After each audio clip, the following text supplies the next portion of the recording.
Lemnis Gate, and we're speaking with James Anderson. And what's the studio? Loop Games Canada.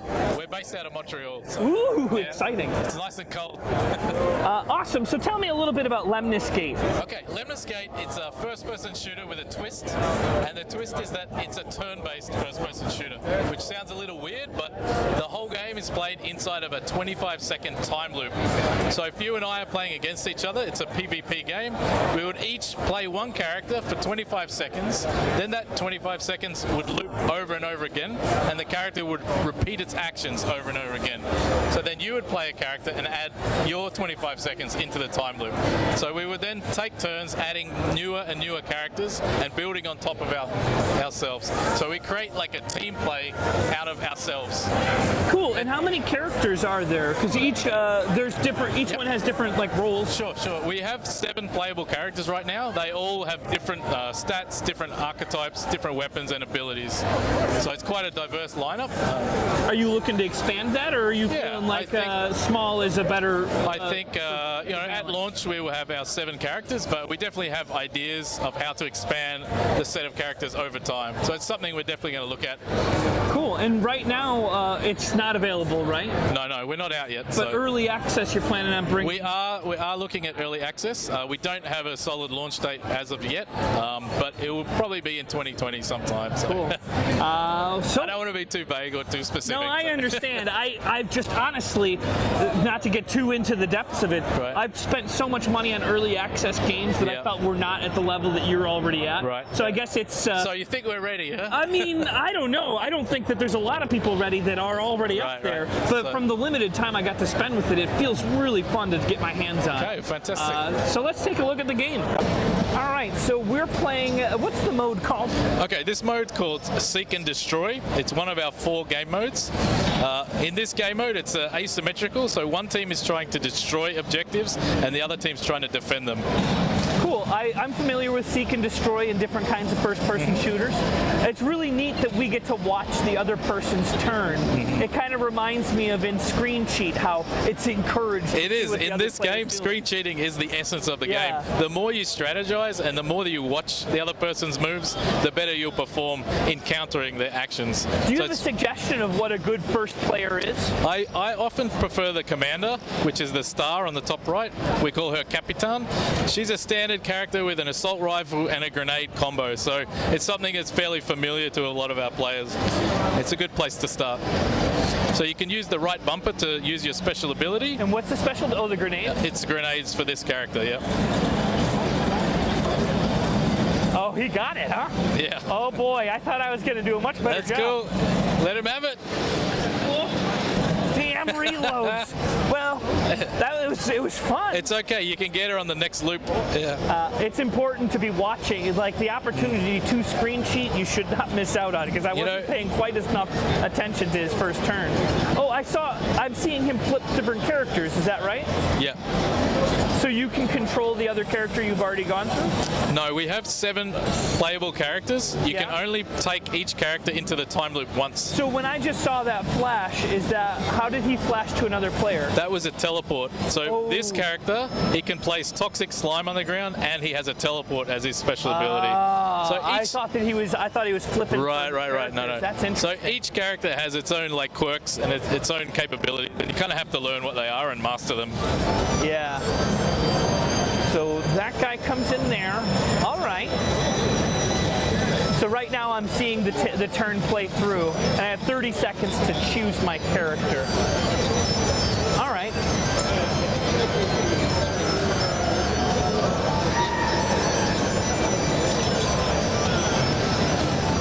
All right.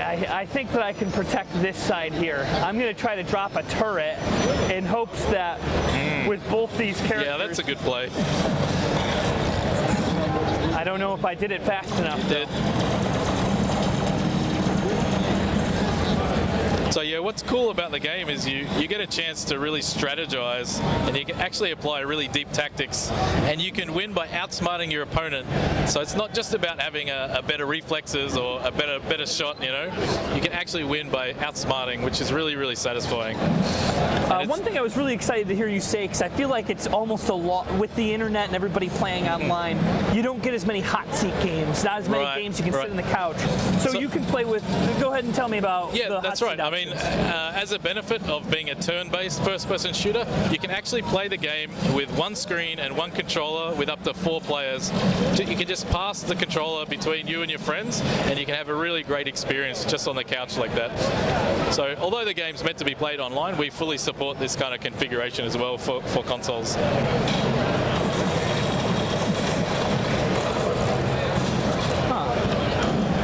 I think I'm gonna. My guess is that he can hear everything I'm saying right now. I've got an idea though. I'm gonna try to just blow up the path that he's running on. Do it. Go for it. Can take the heavy. Yep. Oh, here it is. Yep. Death blow. Yep. So he's armed with a rocket launcher and proximity mines.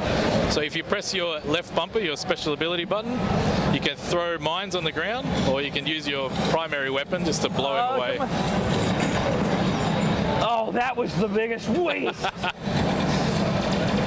Oh, okay. Potential failure. Now what's happened here is you've just died, but you actually keep playing, because in later rounds you may actually save your character from dying, and then he'll execute that future, right? So that's awesome. It's his potential future, yeah. But if I kill myself, there's not much I can do to save myself. In this instance, because you shot a rocket in your own face, there's not much you can do. Well, unless there's some way to, no, I can't picture myself changing that timeline. It's a pretty tricky one to get out of, but in other situations it's very relevant, you know. So yeah, it's interesting how you can kind of layer up cooperative play with yourself. Like we call this auto co-op. So you can really execute complicated team strategies because it's you executing every single character in the team. So unlike other team games, you really can have finesse with your team strategy. Is there any options for doing just co-op where there's no, where you're on a team against like a single player style campaign? No, we don't actually have any kind of single player in the game. We do have a training mode where you can learn how to play the game, but we're really focusing on the online experience. You know, we want the game to be a living, breathing game which evolves over time. So we've chosen to really focus on that. I've definitely messed this one up. Do you think that there's one of the sides that's easier than the other? Like, is it easier to defend, or is it easier Honestly, that really is a question of level design. And of course, we try to make the maps as balanced as possible. Yeah. And this is one of our game modes that's asymmetrical. A lot of the other ones are actually symmetrical, like we have Capture the Flag and Domination, where both teams are doing the same thing. But yeah, I mean, it's a question of us playing the maps and making sure that it's equally challenging from both sides, you know? In my limited experience with the game, I think to myself, I might have an easier time being an attacker, because then the unpredictability. The defending, you have something that you have to stop, and there's not really the option to be unpredictable. Right, I see. But I don't know. I could change my point of view on that with a few more rounds. Honestly, it really depends on who your opponent is and how wild their strategies might be.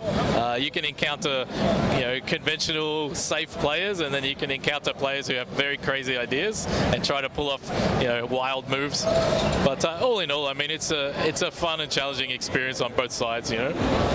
Yeah. Guess. Not what I meant. Okay, so this guy has shields that you can place in the world. Yeah, I tried to get that shield there, but it just was not the right aim that first time. And now I'm dead. 2, 1. So that's it. That's the final round. Well, that was really cool. Are there other playable game modes right now? Yep. So we have 4 right now. We're showing off 3 today. We basically have Capture the Flag. We have Seek and Destroy, which is this game mode. And then we have one called Domination, where you have to basically control capture points in a map. Cool. And one thing about the game is, because we have a really strong twist, we can actually use all of the classic elements of first-person shooters. Like our controls are standard, our level design is standard, standard, our characters are standard, our game modes are standard, so everybody really already knows how to play this game. I love that. Really it's cool. intuitive in that sense. Yeah, like. Would I be able to try the domination mode for? You want to play now? Yeah, Sure. I'd like to try that. This Search and Destroy is one of my favorites in different first-person shooters, but I also feel like that takes a little bit more expertise. Let's take a look. We'll Sure. see. I might be eating my words, dying really quick soon. Oh, and you're going to let me go first this time. This will be interesting. Now I'll have no excuse. So yeah, you basically shoot at the capture points to capture them, and you'll see there's a bar on top of them, and you fill it up with your team color to capture it. All right. So that's it there. You want to shoot at that? And how many of these guns do I drop? You have unlimited. Oh my God! It's unlimited. Because each time you place one, it takes up valuable seconds, right? Yeah. And that's time true. you could spend shooting at the objectives. Okay, so he's just dropped a whole bunch of turrets down. I don't know. Hopefully they're in somebody's path. It's an interesting strategy.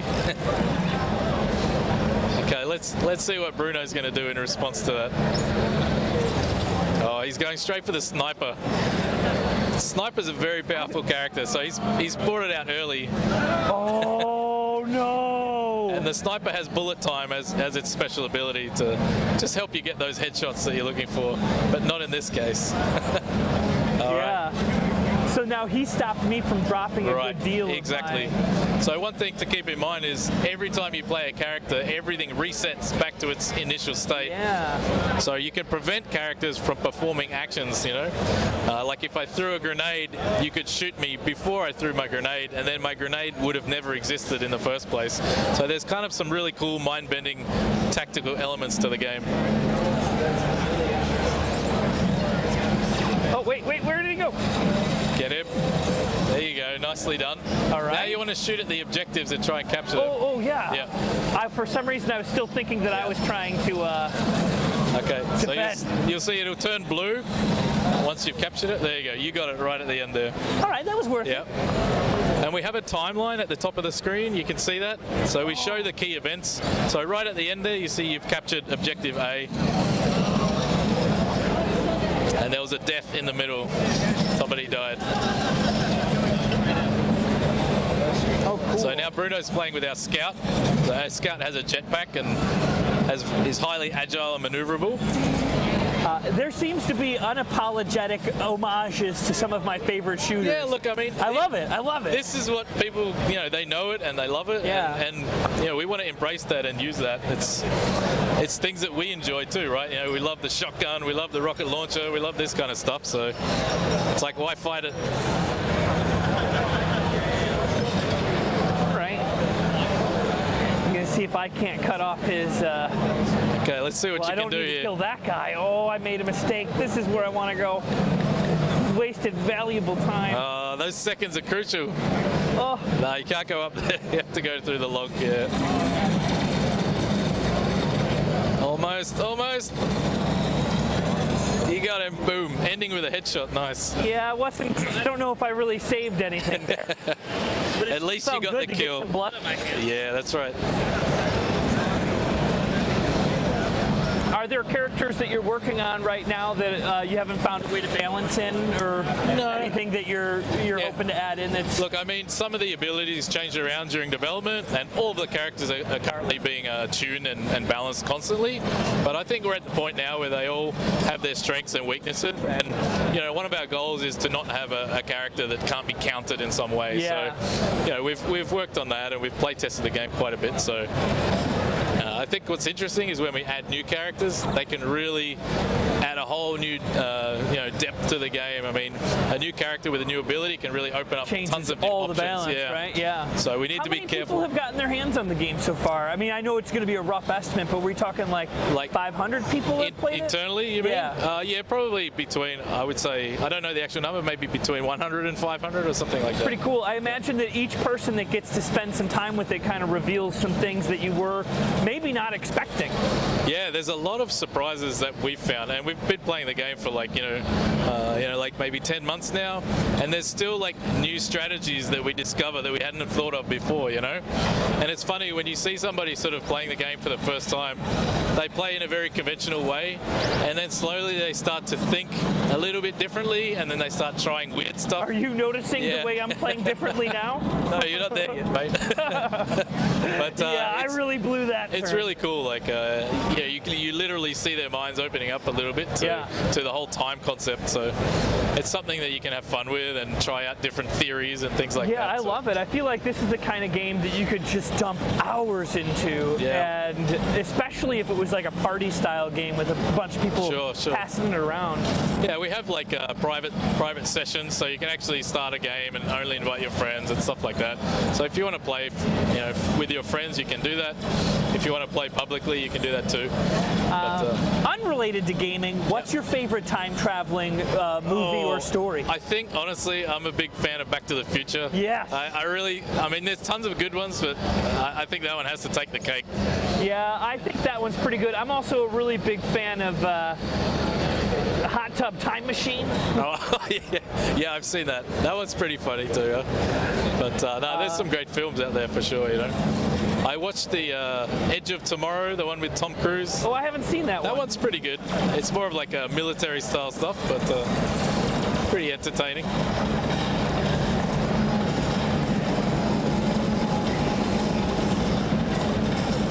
Let him have it. I guess I'm not going to get a kill there. So yeah, just so you know, if you do prefer mouse and keyboard, the game runs on I would well. assume so. I was imagining that mouse and keyboard would be pretty good, but that's hard to play with when you're playing with a bunch of friends, passing it around. Yeah, look, I mean, we've just got this set up here for the E3 conference, but generally back in our studio, we all play on mouse and keyboard with desktop PCs. Yeah. And we play online all the time, so I would say it's the lead platform. Wow. So it looks like I lost.